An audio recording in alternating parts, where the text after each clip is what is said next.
Kasisi Victor Kanyari akiwa ni mmoja kati ya makasisi tajika kutokea Jamhuri ya Kenya ambaye amehusishwa na dada yake ambaye alitambulikana kama Starlet Wahu, mmoja kati ya masocialite ambaye alipata kuiaga dunia siku chache ambazo zimepita baada ya yeye kuweza kudungwa kisu na kuweza kuuawa katika eneo la South B katika mjengo wa Papino apartment ambapo aliuawa na mpenzi wake aliyetambulikana kama John MATARA.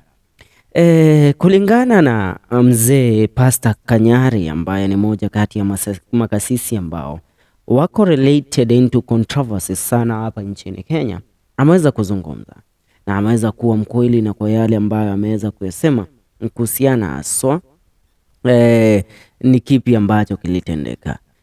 Na kisa cha huyu jamaa ambaye inaaminika aliweza kumuua dadake Victor Kanyari kimeweza kuzua mazungumzo makubwa sana kwa jumla. Watu wakijaribu kuona aswa ni nini ambacho kinaendelea, aswa huyu jamaa ilifikiaje. But Kanyari amefunguka and Kanyari ameweza kusema that you know what, Starlet was my sister and hata kama mimi mwenyewe nimeokoka na mimi nimepakwa mafuta, mimi kazi yangu ni ya madhabahu, Starlet hakuwa ameokoka na alikuwa anampenda mwanaume mwenye pesa, na hivyo alivyojionyesha mwanaume mwenye pesa akiwa ni John MATARA, she fell for the man. Kumbe mwanaume hoja yake ilikuwa ni ende alale na yeye, ajaribu kumlagai pesa na afanye mambo kadhaa, ila wakati huyo binti alijaribu kuresist, ujamaa akaona ni vema, why not take her out? So akamua. You know, sometimes when it comes to things that are close to you, no maana mara nyingi wakati tunaongea tunawaambia mkuwe wasikivu sana, na wakati tunapigana vita vingine tunawaambia be at the front line ya kudefend wale ambao wanapigana hizi vita, kwa sababu you never know all these people have to go through. What I'm saying is Pastor Kanyari has been there preaching, akiponya, akifanya, and that thing got him into the limelight, yani expose za kulagai watu and all that. Lakini what he is telling us, my sister alisomea sijui US, my sister ameishi US, hajakuwa hapa Kenya. So wakati God alikuwa ananibless na hizi vitu zote, nilikuwa nikimsifu Mungu, nikirudisha shukrani, buying 100 acres of land, nilikuwa nashukuru Mungu kwa hilo. Why not at right now, wakati amenibariki ni pia nisiendelee kumsifu, wakati nipo kwa shida nisiendelee kumsifu na niseme it's okay, imehappen. So what else can we do? Asha kufa, so what? Tujue sisi tunaendelea kuishi. That's why we bury dying less than 24 hours.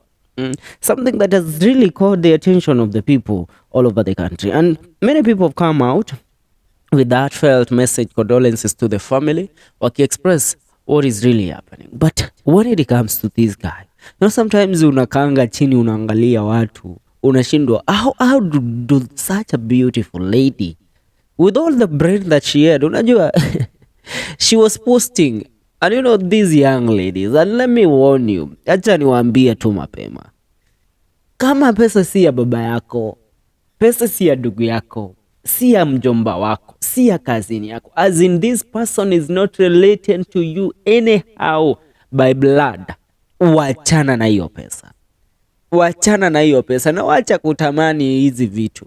Sasa ukiangalia huyu mwanaume alikuwa anakaa chokora, unashindwa how did such a beautiful angel, because that woman, man, when you look at Starlet Wahu, you are like, wait a minute, God really took his time making this woman.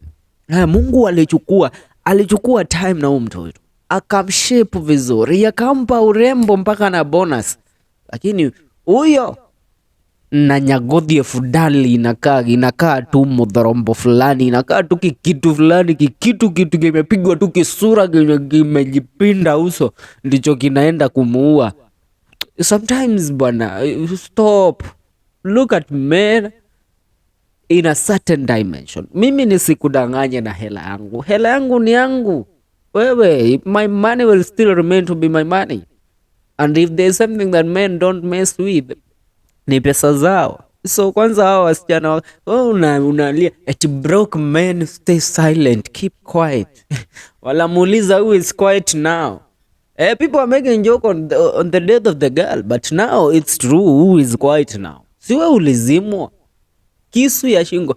And now the other question that people are asking, huyu ni dada ya Kanyari. Kanyari has all the money that he dashes around, he lives a lavish life. Why wasn't he offering the same life to the sister? Mpaka ifike ause kasusu huku nje. But you know what, huwezi judge maisha ya watu. And Kanyari anasema dada yake alijaribu kumpigia simu huo usiku kabla ya uawe, akimwambia what was going on, but hakuweza kupika kwa sababu things were not good for him. I mean for her. Na Kanyari, unajua saa 6 saa 9 ya usiku mtu anakupigia simu unashindwa uniambia nini? Wampigia simu huyu masaa unaniambia nini? But when it comes to family, akikupigia hata hiyo masaa pia wewe unahitaji uchukue. You know? Sometimes ukweli hawasemangi. Inaweza kuwa they were tired with Starlet. Uliona huu mtoi alizikwa aje? Unazikwa aje in less than 24 hours ka we ni Muislamu ama we ni dogi? We ni Mkristo. Unajua angekuwa Muislamu tungeelewa. You know, Islamic is a certain nini ambayo tunaelewa how they do their things. But when it comes to Christianity, tunakanga na watu wetu hata wanakaa miaka 3 kabla wazikwe. But it is what it is, and that's how life is. It's fucked up sometimes, but such a beautiful soul that has gone so early, man. She was so young. Kisa kingine tunataka kudig up ni the ring cartel ambayo ilikuwa ikiongozwa na huyu Matara. You know, the Matara guy amekuwa akitrade. Now the question is, how did the girls fall for this man? Because there are several victims. You know, I want to speak in terms of these victims, and we are going to expound on how this guy dealt with the victims. Because, you know, there are certain signs of a psychopath. Now, Matara possessed all of them.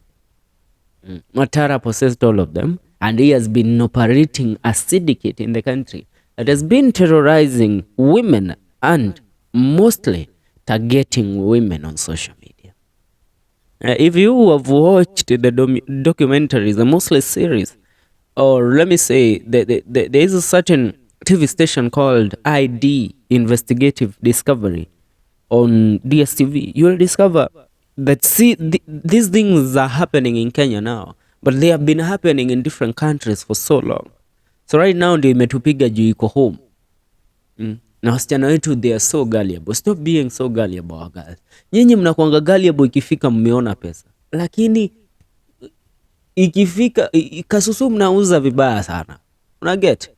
What happens is you're so gullible kwa vitu zenye hazina maana, but ikifika kwa wakati uko kwa relationship na mtu anaweza kusaidia kwa maisha, ndio unapatanga nafasi ya kwenda kucheat on them. Na hizi mbaradhule kwendeni huko. That's it for now. Acha we are coming up with another story. Make sure